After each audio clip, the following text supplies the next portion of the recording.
நம்மளுக்கு தெரியாமையே வந்துட்டு நிறைய ஆடுகளை வந்துட்டு அரிசி போயிட்டு இப்போது காய வச்சுருக்கோம் வாசல் அப்படின்னா அது மட்டும் போய்ட்டு வந்துட்டு அதிகமாக சாப்பிட்டுடும். அப்படி சாப்பிட்டுருச்சு அப்படின்னா ஆடு வந்துட்டு உப்பிடும். ஓகேங்களா?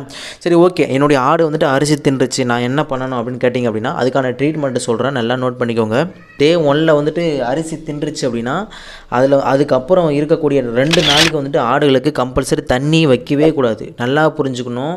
ஒரு ஆடு அரிசி தின்ன டே 1ல் இருந்து அரிசி தின்றுச்சுன்னு உங்களுக்கு தெரிஞ்சிருச்சு, ஓகே என்னோட ஆடு வந்துட்டு அரிசி தின்றுச்சு. ஆடு அரிசி தின்றுச்சுன்னு நீங்கள் எப்படி தெரிஞ்சுக்கலாம்னா, ஒன்று அரிசி காலியாக இருக்கும், இல்லை ஆடு மசன்னு ஒரே இடத்துல நின்றுக்கிட்டே இருக்கும். ஓகேங்களா?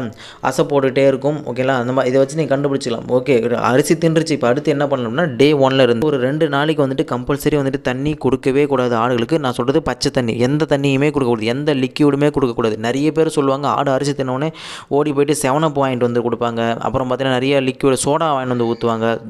ஒன்று நல்லா தெரிஞ்சுக்கோங்க, ஆடு அரிசி தின்றுச்சுன்னா எந்த லிக்யூடுமே கொடுக்கக்கூடாது. லிக்யூட் ஐட்டம் எதையுமே கொடுக்கக்கூடாது. 2 நாளைக்கு வந்துட்டு வயிறை காய போட்டணும். 2 நாளைக்கு தண்ணி கொடுக்கவே கூடாது. அதாவது இந்த இஷ்யூ சரியாகிற வரைக்கும் தண்ணி கொடுக்கக்கூடாது.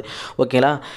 ஏன் அப்படின்னா இப்போ நீங்கள் தண்ணி கொடுத்தீங்க, 7up என்னது லிக்யூட் ஃபார்மட் தானே, நீங்கள் தண்ணி கொடுத்தீங்கன்னா இல்லை 7up கொடுத்தீங்கன்னா அது உள்ளே போயிட்டு அந்த அரிசி இன்னும் ஊறி பெருசாகிடும். ஓகேங்களா? ஸோ அதனால் வந்துட்டு ஆடு ஊறி பெருசாகிடுச்சு அப்படின்னா வயிறு உப்பிக்கும். வயிறு உப்பிடுச்சுன்னா ஆடு வந்துட்டு சீக்கிரமாக மூச்சு தண்ணத்தில் ஏற்பட்டு இறந்துடும். ஓகேங்களா? அதனால் எந்த லிக்யூடுமே கொடுக்கக்கூடாது, இன்க்ளூடிங் 7up சோடா எதையுமே கொடுக்கக்கூடாது.